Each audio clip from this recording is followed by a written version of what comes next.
sebelum kita lanjutkan ke materi selanjutnya, mungkin ada yang ingin ditanyakan tentang apa sih itu perubahan paradigma belajar gitu. Ada yang ingin ditanyakan? Prinsip pembelajaran berdiferensiasi itu apa sih? Ya, prinsip pembelajaran berdiferensiasi. Ada yang tahu? Ya, saya persilakan Ibu Sianti. Ada yang tahu? Pembelajaran berdiferensiasi ini adalah pembelajaran yang sesuai dengan kodrat zaman pada murid. Artinya kita ini belajar tidak mengikuti pembelajaran kita yang pada zaman dulu, yaitu artinya kita ini mengajar itu harus mengikuti perkembangan zaman yang sekarang sesuai dengan profil pelajar Pancasila, di mana profil pelajar Pancasila itu ada 5 ini. Tidak kelihatan nggak? Yang pertama itu ada beriman bertakwa kepada Tuhan Yang Maha Esa dan berakhlak mulia. Kedua, mandiri. Ketiga, bernalar kritis. Keempat itu berkebinekaan global. Kelima, bergotong royong. Dan keenam, kreatif. Jadi pembelajaran berdiferensiasi itu adalah pembelajaran yang sesuai dengan profil pelajar Pancasila. Begitu. Ada lagi? Ya. Apakah bagian kelima itu ada di setiap pembelajaran berdiferensiasi? Kalau menurut saya, kalau P5 yang sekarang kita lewati itu harus masuk di pembelajaran berdiferensiasi ini. Ya. Ada lagi? Kalau tidak ada kita lanjutkan ya. Nah, di sini saya membuat miskonsepsi tentang teori kontrol. Miskonsepsi ini adalah pembelajaran yang salah, ya, pemikiran yang salah. Jadi miskonsepsi ini adalah pemikiran yang salah, di mana pemikiran yang salah itu yang pertama itu guru mengontrol murid. Mungkin selama ini kita di sekolah kita setidaknya mungkin sedikit banyaknya kita sudah mengontrol murid. Mengontrol murid itu seperti apa? Contohnya, misalnya kita bilang ke siswa, hei kamu harus seperti ini, kamu jangan seperti ini. Ini seperti itu contohnya ya. Nah, terus yang kedua itu ilusi bahwa orang dewasa berhak memaksa. Yang ketiga, ilusi bahwa semua pengumuman positif, efektif, dan bermanfaat. Dan yang keempat, itu ilusi bahwa kritik dan membuat rasa bersalah mampu menguatkan karakter dewasa berhak memaksa. Artinya, di dalam miskonsepsi yang saya buat ini merupakan teori kontrol yang sedikit tidak sesuai dengan pelajaran kita yang berdiferensiasi tadi. Begitu. Ada pertanyaan lagi? Ya. Biasanya ya saya sendiri Ya. pengalaman mungkin banyak di sini juga apa ya melakukan seperti itu yang tadi dikatakan sebagai miskonsepsi. Nah, saya sendiri pun mengalaminya yang kata itu tadi guru mengontrol murid. Nah, pada zaman dulu atau zaman masih pada zaman sekarang masih banyak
zaman dulu ya. Jadi sekarang ini harus itu tadi berpihak pada siswa. Jadi kita mengikuti kodrat siswa, itu kodrat alam dan kodrat zamannya. Kodrat alamnya itu adalah kodrat yang ada di diri anak, sedangkan kodrat zaman itu kita harus menyesuaikan perkembangan zaman yang sekarang. Kan perkembangan zaman sekarang itu belajarnya harus menggunakan teknologi, media-media yang menarik seperti itu ya. Oke, ada pertanyaan lagi? Oke, baik. Kita lanjutkan. Nah, di sini ada bentar. Merubah paradigma stimulus respon ke posisi kontrol. Nah, stimulus respon lawan teori kontrol atau pandangan tentang dunia. Tidak tahu Ibu? Tidak ya? Nah, stimulus respon tentang dunia itu realitas kebutuhannya kita ini adalah sama. Semua orang melihat hal yang sama. Kita mencoba mengubah orang agar berpandangan sama dengan kita. Perilaku buruk dilihat sebagai suatu kesalahan. Orang lain bisa mengontrol saya bisa mengontrol orang lain. Terus pemaksaan ada pada saat bujukan gagal dan model berpikir menang atau kalah. Itu adalah stimulus respon tentang dunia. Nah, sedangkan teori kontrol tentang dunia, jadi itu tadi sebelah sini itu adalah stimulusnya, sedangkan di sini adalah teorinya ya Ibu. Teori kontrol tentang dunia, bahwa realita kehidupan kita ini kita adalah berbeda. Ya, setiap orang itu memiliki gambaran yang berbeda. Kita berusaha memahami pandangan orang lain tentang dunia. Semua perilaku memiliki tujuan. Hanya ada yang bisa mengontrol diri Anda. Anda tidak bisa mengontrol orang lain. Kolaborasi dan konsensus menciptakan pilihan-pilihan baru serta model berpihak menang-menang. Nah, jadi antara stimulus respon tentang dunia dan teori kontrol dunia itu mempunyai perbedaan.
baik begitu ya? Budaya Oh, baik. budaya yang baik. Oke. Nah, di dalam budaya positif itu ada juga dikenal dengan disiplin positif. Nah, disiplin ini berasal dari kata disiplina. Saya tidak bisa bahasa Inggris ya, begitu ya. Yang artinya belajar. Jadi disiplin ini mengacu pada disiplin diri yang memiliki tanggung jawab terhadap apa yang dilakukan berdasarkan nilai-nilai yang diyakini.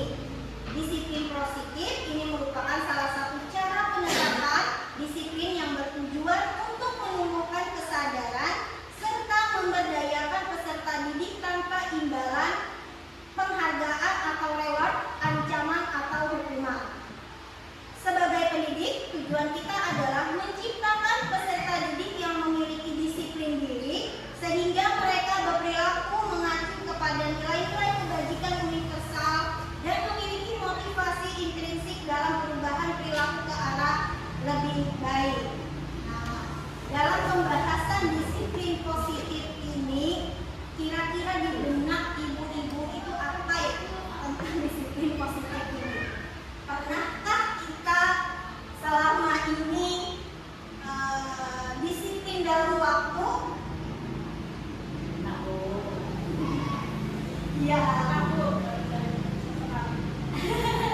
ya benar ya. Pernah ya, tapi mungkin tidak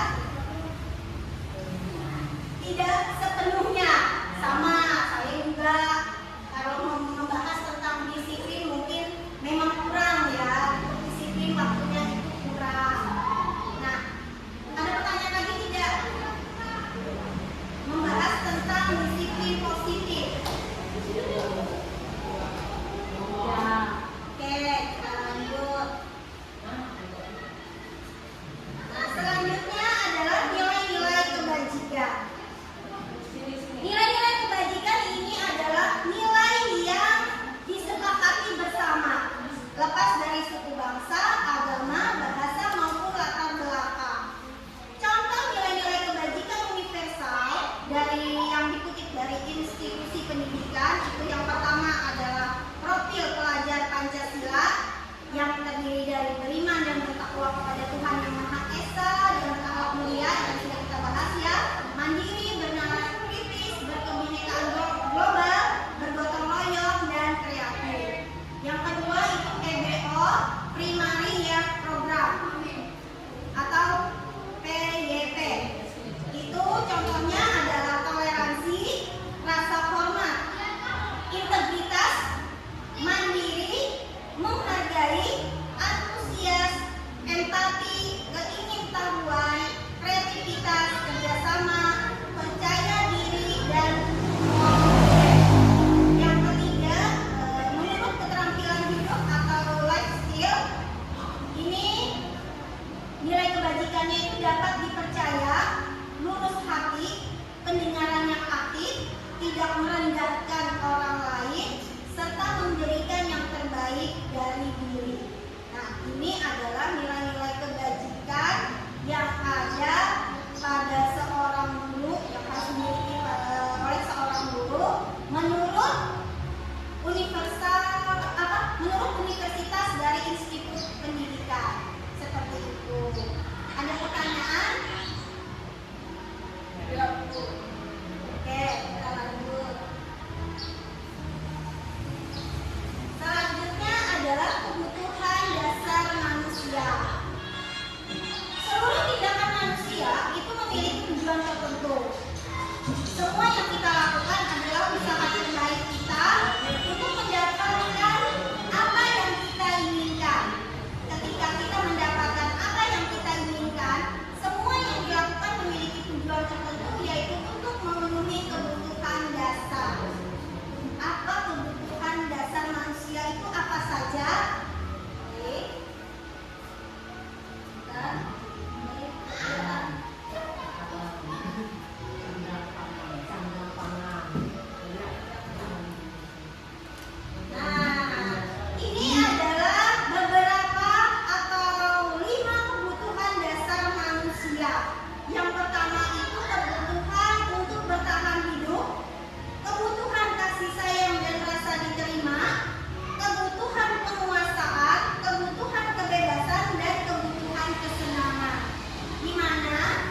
dia ini ingin diakui, ingin dihargai, ya, ingin didengarkan, ingin menjadi terakhir dan ingin diakui. Seperti itu contohnya. Yang keempat adalah kebebasan. Kebebasan itu meliputi kemandirian, otonomi, memiliki pilihan, dan mampu mengendalikan arah hidup seseorang. Dan yang kelima adalah kesenangan. Itu meliputi mencari kesenangan, bermain dan tertawa. Nah, dari 5 kebutuhan dasar manusia ini ada yang ingin ditanyakan kembali, Ibu. Oke, kalau tidak ada kita lanjutkan. Selanjutnya adalah motivasi perilaku manusia. Nah, motivasi perilaku manusia itu ada 2, ada motivasi ekstrinsik dan motivasi intrinsik. Kalau motivasi ekstrinsik itu adalah motivasi yang dari luar. Yang dari luar yaitu meliputi untuk menghindari ketidaknyamanan atau hukuman. Yang kedua untuk mendapatkan imbalan atau penghargaan dari pihak lain. Sedangkan motivasi intrinsik itu adalah motivasi yang ada di dalam diri kita, itu untuk menjadi orang yang mereka inginkan dan menghargai diri sendiri dengan nilai-nilai yang mereka punya. Seperti itu. Ada pertanyaan lagi? Baik, kita lanjutkan.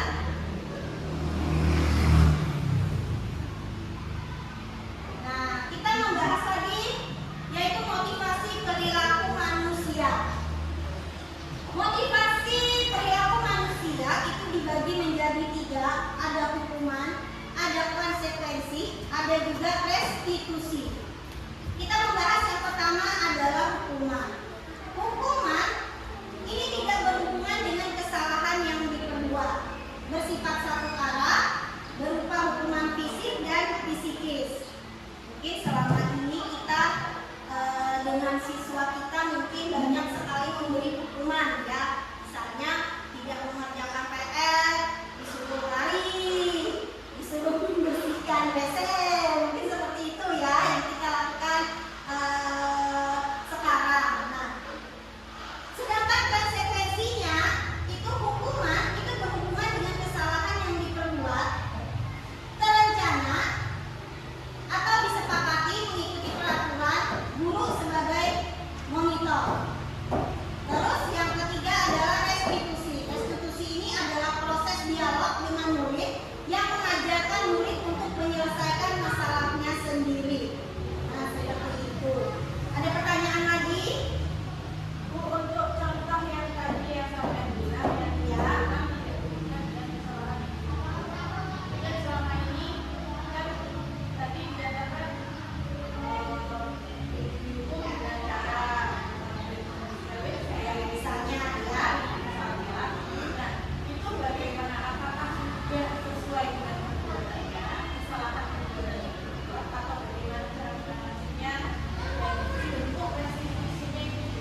siswa.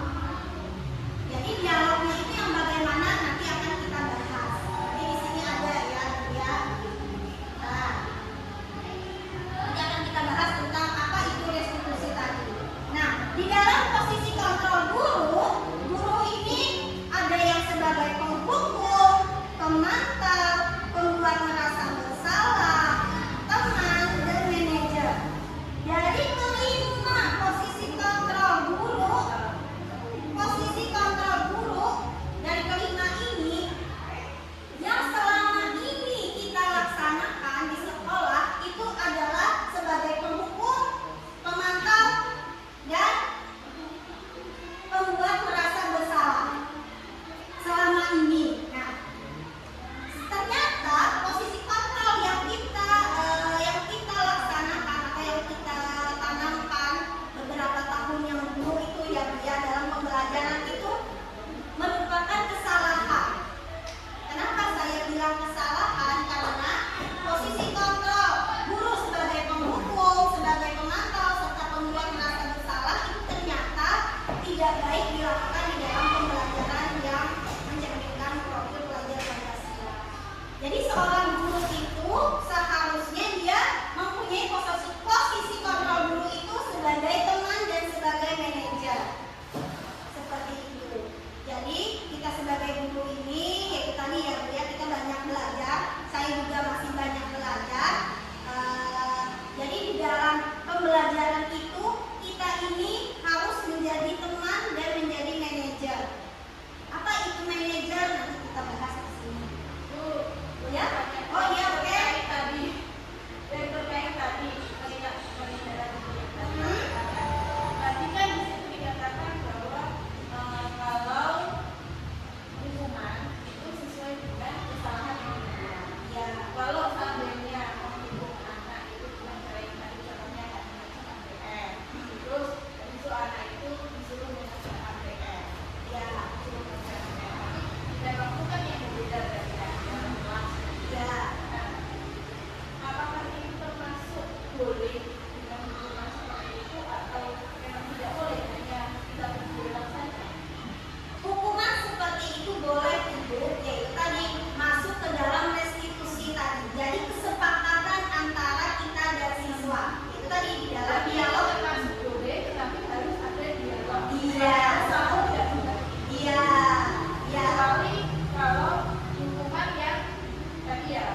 ibu ditegur oleh kepala sekolah.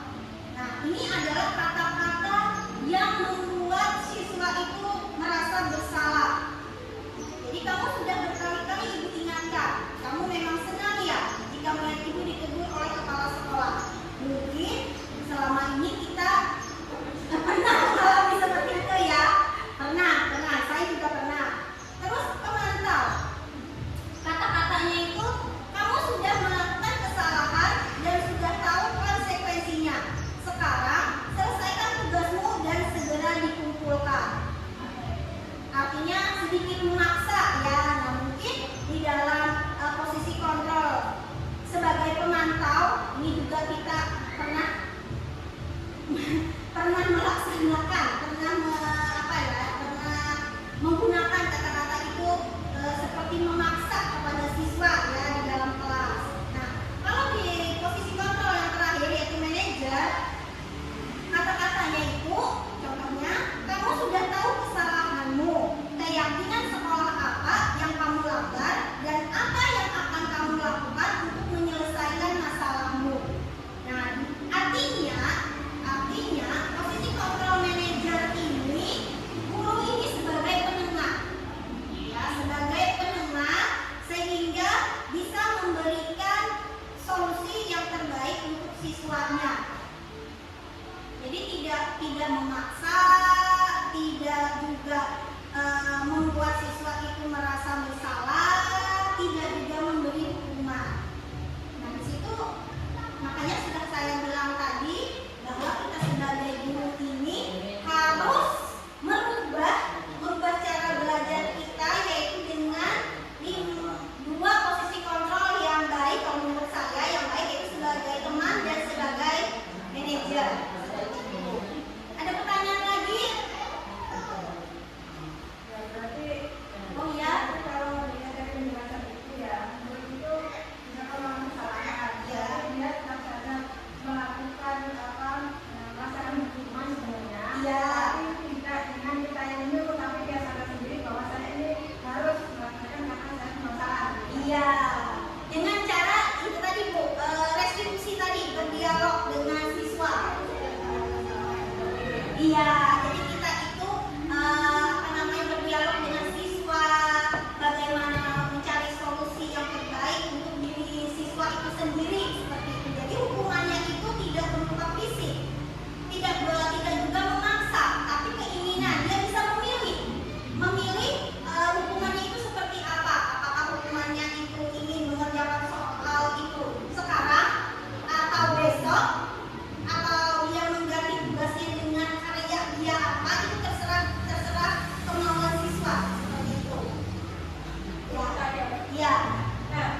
keyakinan ini agar siswa ini lebih percaya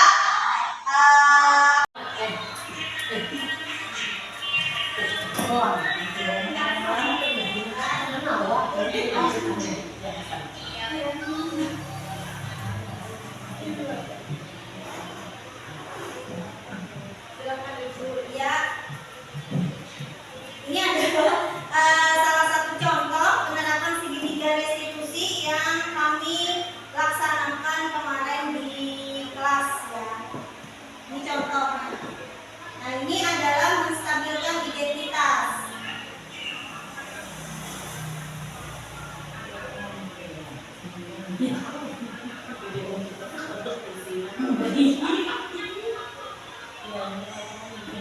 Nah, di sini maaf kalau suaranya kurang jelas terdengar. Nah, di sini melakukan validasi tindakan yang salah. Jadi seorang guru menanyakan kenapa dia melakukan kesalahan itu.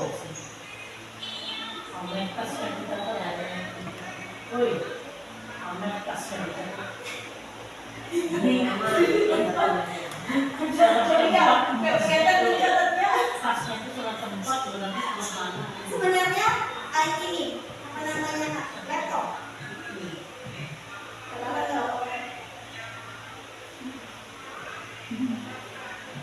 Nah, di sini terakhir menanyakan keyakinan.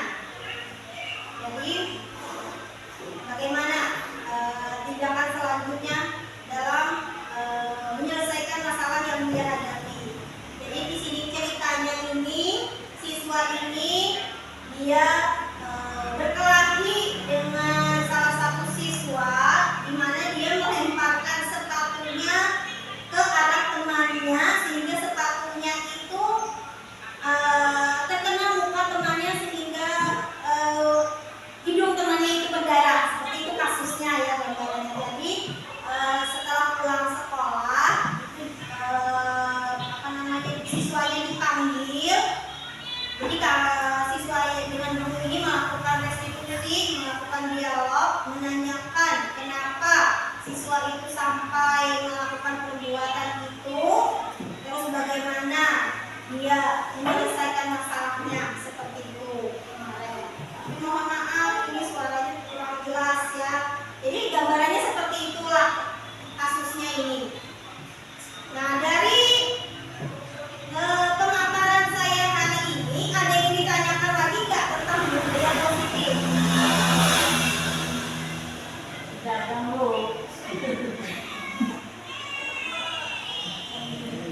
Restitusi yang pertama ya. Iya, seperti itu. Kalau tidak ada pertanyaan dari artinya saya berterima kasih sekali atas kesempatan waktunya hari ini. Terima kasih atas kerjasamanya. Semoga kita warga sekolah ini, kita sebagai guru bisa lebih bagus lagi atau bisa memperbaiki diri kita lagi dalam pembelajaran. Semoga nanti di tahun ajaran baru kita bisa lebih disiplin lagi, lebih yang namanya menjadi teman dan menjadi manajer untuk siswa kita, dan kita bisa membuat keyakinan kelas kita dengan baik. Tapi pada intinya semoga kita bisa menjadi guru yang bertanggung jawab dan disiplin. Itu saja. Baik, terima kasih. Assalamualaikum warahmatullahi wabarakatuh. Waalaikumsalam.